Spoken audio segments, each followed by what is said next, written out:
ఈ మధ్యకాలంలో మనం చూసాము మాజీ మంత్రి స్థానిక శాసనసభ్యుడు బాలినేని శ్రీనివాసరెడ్డి గారు పదే పదే తెలుగుదేశం పార్టీ మీద దామచర్ల జనార్దన్ గారి మీద బురద జల్లుతూ నేను ఇన్ని వేల పట్టాలు ఇళ్ల స్థలాలు ఇస్తే దాటిని మీరు బోగస్ అని చెప్పి ప్రజల్లో గందరగోళం సృష్టిస్తున్నారు, అయోమయానికి గురి చేస్తున్నారు.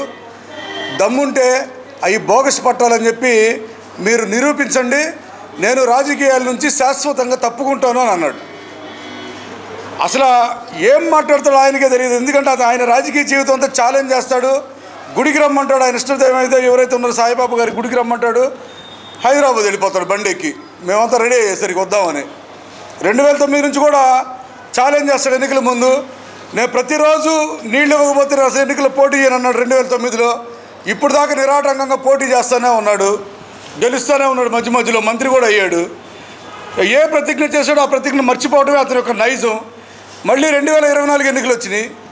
మళ్ళీ తెలుగుదేశం పార్టీ మీద మళ్ళీ బురద తల్లి ఏదో రకం మాజీ శాసనసభ్యులు దామచర్ల జనార్దన్ గారు చేసినటువంటి అభివృద్ధిని ప్రజలు జ్ఞాపకం చేసుకొని ఆయనకు ఓటేసే క్రమంలో తిరిగి ఆయన మీద కూడా బురద తల్లుతూ ఇప్పుడేమంటున్నాడంటే మీరు మాటికి బోగస్ పట్టాలని అంటున్నారు, బోగస్ పట్టాలు అయితే నేను రాజకీయాలు వదిలేసేసి వెళ్ళిపోతాను అన్నాడు. నువ్వు రాజకీయాలు వదిలిపెట్టి వెళ్ళిపోవాల్సినటువంటి తరుణం ఆసన్నమైంది బాలినేని శ్రీనివాసరెడ్డి గారు అని చెప్పి ఈ పత్రికా విలేకరుల సందర్భంగా అవి బోగస్ పట్టాలని చెప్పి నిరూపించడానికి ఈ పత్రికా విలేకరుల సమావేశం ఏర్పాటు చేయడం జరిగింది. ఆయన ప్రతిసారి 25,000 మందికి ఇళ్ల పట్టాలు ఇచ్చాను, 25,000 మందికి ఇళ్ల పట్టాలు ఇచ్చాను అంటాడు. 25,000 మందికి అసలు ఇళ్ల పట్టాలు ఇవ్వలేదు. ఆయన ఇచ్చింది 18,000 మందికి, 18,000 నుంచి 20,000 మందికి ఇచ్చాడు ఇళ్ల పట్టాలు. తర్వాత డబుల్ ఎంట్రీలు అవన్నీ ఇవన్నీ ఆపేసారు. ఆ 18,000లో కూడా మేము ఆల్రెడీ ఇంతకుముందు ఒక సందర్భంలో చెప్పాము, మేము ప్రతి ఇంటి పన్ను ఉన్నటువంటి ప్రతి ఒక్కరికి పట్టాలు ఇచ్చాడు, కరెంటు మీటర్ ఉన్న వాళ్ళందరికీ పట్టాలు ఇచ్చాడు. అంటే వాళ్ళ పార్టీ కార్యకర్తలకి వాళ్ళకి అనుకూలంగా ఉండేటటువంటి ఉద్యోగాలు చేసుకునే ఉద్యోగస్తులకి ఇచ్చాడు, పోలీస్ డిపార్ట్మెంట్ వాళ్ళకి ఇచ్చాడు, రెవెన్యూ వాళ్ళకి ఇచ్చాడు. అసలు లబ్ధిదారులకి నిజంగా ఎంత న్యాయం చేసావో మాకైతే తెలియదు నువ్వు ఇచ్చిన ఇళ్ల పట్టాల్లో. ఈరోజు మేము అడుగుతా ఉన్నాం, నువ్వు మొత్తం 2 లేఅవుట్లుగా వేసావు ఈ 25,000 ఇళ్ల పట్టాలని. అగ్రహారం దగ్గర ఇచ్చినటువంటి ఇళ్ల పట్టాలు వచ్చి లేఅవుట్ 1, వెంగముక్కలపాలెం దగ్గర ఇచ్చినటువంటి లేఅవుట్ వచ్చి లేఅవుట్ 2 అని 2 పేర్లు పెట్టావు. వెంగముక్కపాలెం ఇచ్చిన దగ్గరటువంటి లేఅవుట్లోనే ప్రధానంగా ఒకటి అడుగుతున్నా నిన్ను, అసలు సర్వేరెడ్డిపాలెంకి సంబంధించినటువంటి 61 ఎకరాలు తీసుకున్నట్టుగా మీరు రికార్డులో ఉంది. ఈ 61 ఎకరాలు సేకరించారా లేదా? ఒకవేళ ఈ 61 ఎకరాలు మీరు సర్వేరెడ్డిపాలెం దగ్గర రైతుల దగ్గర నుంచి సేకరించకపోతే ఈ 61 ఎకరాల్లో ఇదంతా సర్వేరెడ్డిపాలెం లేఅవుట్. ఇది చూడండి, ఈ చివరు ఉన్నదంతా ఇది సర్వేరెడ్డిపాలెం లేఅవుట్. ఇది వచ్చి ఎర్రజర్ల, ఇది వచ్చి వెంగంపాలెం. ఈ సర్వేరెడ్డిపాలెం లేఅవుట్లో ఇంచుమించుగా 2,500 పట్టాలు రిజిస్ట్రేషన్ చేశాడు. దీంట్లో రైతుల దగ్గర భూమి తీసుకున్న దాఖలా లేదు, వాళ్ళకి నష్టపరిహారం ఇచ్చినటువంటి దాఖలా లేదు, అక్కడ ఇంతవరకు భూమి చదును చేసినటువంటి దాఖలా లేదు. ఎవరి భూములు వాళ్ళ దగ్గర ఉన్నాయి. రైతులందరూ ఇక్కడే కూర్చోన్నారు. సర్వేరెడ్డిపాలెంకి సంబంధించినటువంటి రైతుల ఆ సర్వే నెంబర్లో ఉన్నవాళ్ళు, వాళ్ళు ఎవరికి తెలియకుండానే వాళ్ళ భూములు వచ్చి సరిహద్దులు వాళ్ళు ఎట్టనే ఉన్నాయి. వాళ్ళు పంటలు వేయించుకుంటా, వాళ్ళు పంటలు పండించుకుంటూనే ఉన్నారు. కానీ వాళ్ళెవరికీ తెలియకుండా ఇదంతా లేఅవుట్ వేశాడు. 2,500 మందికి లేఅవుట్ వేశాడు. చూడండి, 22వ బ్లాక్ మొదలుకొని 31వ బ్లాక్ వరకు 2,500 మంది పట్టాలు రిజిస్ట్రేషన్ చేసేసాడు. అంటే ఈ 2,500 మంది ప్రజల్ని నువ్వు మోసం చేసినట్టు కదా బాలినేని శ్రీనివాసరెడ్డి అని చెప్పి సూటిగా ప్రశ్నిస్తూ ఉన్నావు నేను.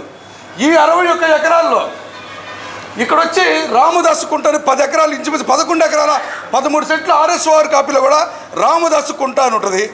సుప్రీంకోర్టు గైడ్ లైన్స్ తెలుసా నీకు? ఏం చదువుకున్నావు నువ్వు? డిగ్రీలో అఫిడవిట్లో కూడా సరిగ్గా పేర్కొనలా. నువ్వు చదువున్నా ఉండుంటే, బాగా చదువుకున్నవాడు ఉన్నట్టు నీకు ఒక అవగాహన ఉండేది. సుప్రీంకోర్టు తీర్పేంది, నీటి పారుదల ఉన్నటువంటి దేన్ని కూడా నాశనం చేయడానికి లేదు. NGT నేషనల్ గ్రీన్ ట్రిబ్యునల్ కూడా వాళ్ళ ఉత్తర్వులు అనుసరించి ప్రకృతి సంబంధమైనటువంటి ఎటువంటి వాటిని కూడా నాశనం చేయడానికి లేదు అని ఉంది. అంటే నీటి సౌకర్యం ఉన్నటువంటి కుంటని ఇక్కడ ఉండాల్సినటువంటి 11 ఎకరాల 13 సెంట్లు ఉండాల్సినటువంటి రామదాస్ కుంటను కూడా పూర్తి చేసి నువ్వు ఈరోజు లేఅవుట్ వేసావు. అది అక్రమమా కాదా అని చెప్పి అడుగుతా ఉన్నా నేను. అదే కాకుండా ఇది ఎర్రజర్ర లేఅవుట్. ఎర్రజర్ల లేఅవుట్లో ఇది 11వ నంబర్ సర్వే నంబర్, ఇది 14 సర్వే నంబరు. ఇది వాగు ఇటు నుంచి ప్రవహించి ఏం వాగు అన్నది బీరం వాగా, భైరవ వాగు ఇటు ప్రవహించి వెంకంపాలెంలో ఉన్నటువంటి ఈ సర్వే నంబర్లో నుంచి, ఏ సర్వే నంబర్లు అంటే 168, 169, 171, 172, 173 ఇందులో కలిసిద్ది ఈ వాగులో. ఈ వాగు నేరుగా వెళ్ళిపోయి ఇటు వెళ్ళిపోయి ఎర్రజర్ల గ్రామం పక్కన చోటు దీంట్లో కలిసిపోతూ ఉంటుంది ఈ వాగులో. మరి వీటన్నిటిని కూడా పూర్తి చేసావు నువ్వు. సుప్రీంకోర్టు నిబంధనలకు విరుద్ధంగా, నేషనల్ గ్రీన్ ట్రిబ్యునల్ ఉత్తర్వులకి విరుద్ధంగా వీటినన్నిటిని వాటర్ బౌండ్స్ తీసేటమ్మా, వాటర్ బౌండ్స్ ఉండే అన్నీ పూర్తి చేసి నువ్వు వాటిలో లేఅవుట్ వేసావు. రేపటి రోజున వాళ్ళకి ఇబ్బందులు వస్తాయి. అక్కడ ఇంచుమించుగా దాదాపు 500 మంది లబ్ధిదారులు వాగు పరివాహక ప్రాంతంలో ఉన్నారు. ఆ వాగు పరివాహక ప్రాంతంలో నుంచి నువ్వు మళ్ళీ చుట్టుపక్కల మళ్ళీ బౌండరీస్ తీసి లేఅవుట్ వేయాల్సింది పోయి వాటన్నిటి పూర్తి చేసావు. ఇది అక్రమమా కాదనే అడుగుతా ఉన్నావు నువ్వు. కనీసం నీకు జ్ఞానం లేకపోతే అధికారుల కన్నా జ్ఞానం ఉండాలి కదా. ఎందుకంటే నీ హయాంలో అధికారులందరూ సస్పెండ్ అవుతూనే ఉంటారు. వాళ్ళకి సిగ్గు లేదు అధికారులకు. అయినా కానీ వన్ బై వన్ సస్పెండ్ అవుతానే ఉన్నా కానీ నీ అడుగులకు మడుగులు ఎత్తుతూ వాళ్ళు ఈ రకంగా పనిచేస్తూ ఉన్నారంటే దీన్ని ఏమన్నారని చెప్పి నేను ప్రశ్నిస్తూ ఉన్నా.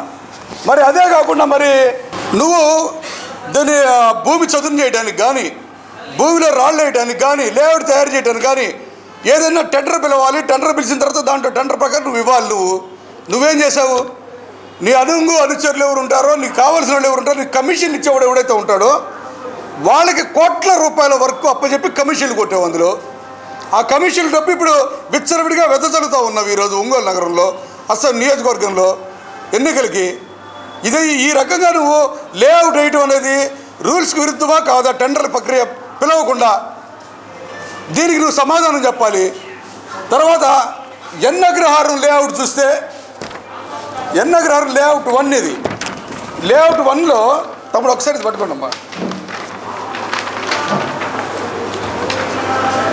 ఈ లేఅవుట్ 1 చూడండి. ఇది ఎన్నగ్రహారం విలేజ్. మొన్న జగన్మోహన్ రెడ్డి గారు భూమి పూజ చేసింది ఇక్కడ ఈ ఏరియాలో. ఆయన భూమి పూజ చేసిన లేఅవుట్ పక్కన గ్రీన్ కలర్లో ఉన్నటువంటి భూములన్నీ ఇంతవరకు కూడా లబ్ధిదారులకి ఇచ్చే అవకాశం లేదు. గ్రీన్ కలర్లో ఉన్నాయి. ఎందుకంటే ఇవన్నీ అన్నదమ్ముల తగాదాలో, వారసత్వ తగాదాలో, రకరకాల తగాదాలు కోర్టులో పెండింగ్లో ఉంటే వీటన్నిటికి కూడా నంబరింగ్ ఇచ్చేసాడు, ప్లాటింగ్ ఇచ్చేసాడు. చూడండి, అన్నీ ప్లాటింగ్ ఇచ్చేసాడు ఎన్నగ్రహారం విలేజ్లో. అంటే నువ్వు నిబంధనలకు విరుద్ధంగా అన్నీ చేస్తూ లబ్ధిదారులను మోసం చేస్తూ ఇంచుమించుగా ఇది కానీ లేఅవుట్ 2లో కానీ లేఅవుట్లో 1లో కూడా కలిపి 3,000 నుంచి 5,000 మంది ప్రజల్ని నువ్వు మోసం చేస్తూ ఈరోజు ఈ మోసం చేశాను, అక్రమమైతే నేను రాజకీయాలను విరమించుకుంటాను అంటున్నావు కదా. నువ్వు నిజంగా నిజాయితీ పరుడు అయితే నువ్వు ప్రెస్ మీట్ పెట్టి ఇవన్నీ అబద్ధాలని చెప్పు. ఇవన్నీ అబద్ధాలని చెప్తే నేను రాజకీయాలు తప్పుకుంటాం, మేము కూర్చున్నాం ఇవన్నీ చెప్పేవాళ్ళం అందరం. లేదంటే నువ్వు మాట ఇచ్చావు కదా, నేను న్యాయం చేస్తున్న ప్రజలకి తెలుగుదేశం పార్టీ వాళ్ళు అడ్డుకుంటున్నారని. తెలుగుదేశం పార్టీ వాళ్ళు ఎక్కడ అడ్డుకోవట్లా. నీ ఇల్లు జగన్మోహన్ రెడ్డి ఇళ్లలో ఉన్నటువంటి 1 సెంటు లెట్రిన్ లాంటివి కాదయ్యా, 2 సెంటు స్థలం ఇచ్చి మేము బ్రహ్మాండంగా కట్టిస్తామని చెప్పి జనార్దన్ గారు చెప్తున్నారు. బ్రహ్మాండంగా అపార్ట్మెంట్ తరహాలో టిట్కో ఇళ్ళు కడితే ఆ టిట్కో ఇళ్ళు ప్రజలకు ఇవ్వకుండా నువ్వు ఈరోజు లబ్ధిదారులు మోసం చేసావు. నువ్వు మమ్మల్ని అంటున్నావు. ఈరోజు కొప్పాల దగ్గర కానీ, అదేవిధంగా చింతల దగ్గర కానీ ప్రజలు ఎవరైనా కానీ అటు పోయినప్పుడు గమనించండి, బహుళ అంతస్తుల సముదాయంతో కూడినటువంటి అనేక టిట్కో ఇళ్ళు మహా నగరాన్ని తలపించేటట్టుగా ఆ ప్రాంతం ఉంటే అవన్నీ తుప్పుపడిపోయేటట్టు చేసింది నువ్వు. ఆ లబ్ధిదారులు మోసం చేసింది నువ్వు. ఈరోజు ఈ లేఅవుట్ 1 లేఅవుట్ 2లో మేము చూపించినటువంటి లబ్ధిదారులందరినీ ఇంచుమించుకు 3,000 మంది నుంచి 5,000 మందిని మోసం చేసింది నువ్వు. వాళ్ళ చేతిలో పట్టాలు పెట్టావు. పట్టాల్లో కొంతమందికి ఏమో ఎంఆర్ఓ సంతకాలు ఉన్నాయి, కొంతమందికి ఎంఆర్ఓ సంతకాలు లేవు. ఈ రకమైన ప్రజలకి ఏ పట్టా ఎక్కడుందో తెలియదు, ఏ బౌండరీ ఎక్కడుందో తెలియదు. అన్నిటిని మించి నగర ప్రజలందరూ గమనించండి. మాకున్న సమాచారం మేరకు ఈ వార్త చెప్తా ఉన్నా నేను.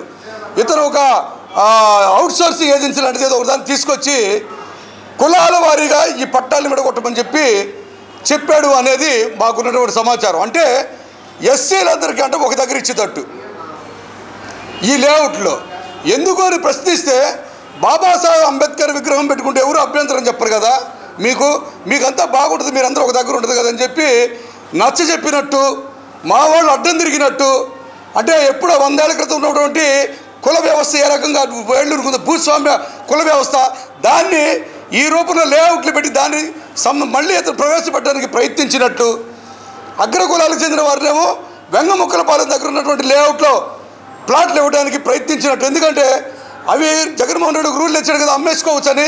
అమ్ముకుంటే వాటిని కొండా భాస్కర్ రెడ్డి కొనుక్కొని ఆ లేఅవుట్కి అనుగుణంగా ఇప్పుడేసే శ్రీగారి లేఅవుట్కి అనుబంధంగా ఆ అవన్నీ కొనుక్కునే స్థలాలు ఆయన బహుళ అంతస్తు అపార్ట్మెంట్లు కట్టి అమ్ముకునేటట్టు ఇప్పుడు వెళ్ళాలి. వాటిని ఆనుకొని మళ్ళీ ఆయన అపార్ట్మెంట్లు కట్టడానికి ఈ అగ్రకులాలకు సంబంధించిన వాళ్ళందరికీ ఒక దగ్గర ఇచ్చేటట్టు ఇటువంటి విషపు సంస్కృతిని ప్రవేశపెట్టడానికి ప్రయత్నించినటువంటి బాలినేని శ్రీనివాసరెడ్డికి ఓటేయాలో ఓడించాలో మీరు ఆలోచించుకోవాలని చెప్పి నగర ప్రజలందరినీ, విఘ్నులైనటువంటి ప్రముఖులందరూ కూడా కోరుతా ఉన్నాము. అదేవిధంగా ఏనాడు ప్రజలకు ఇచ్చినటువంటి మాట తప్పనటువంటి దామచర్ల జనార్దన్ గారు ఒక పని మీద 2 వస్తే మొదటి వ్యక్తికి పని చెప్పేసాను, సారీ తమ్ముడు నీకేమైనా ఉంటే రెండోసారి అవకాశం వస్తే చూస్తానని నిజాయితీగా చెప్పేటటువంటి జనార్దన్ గారు ఎక్కడ ఒకే పోస్ట్ కోసం 100 మందికి లెటర్లు ఇచ్చేసేటువంటి బాలినేని శ్రీనివాసరెడ్డి అక్కడ. మీరు ఆలోచించండి, నిజాయితీ పరుడెవరు, అవినీతి పరుడెవరు?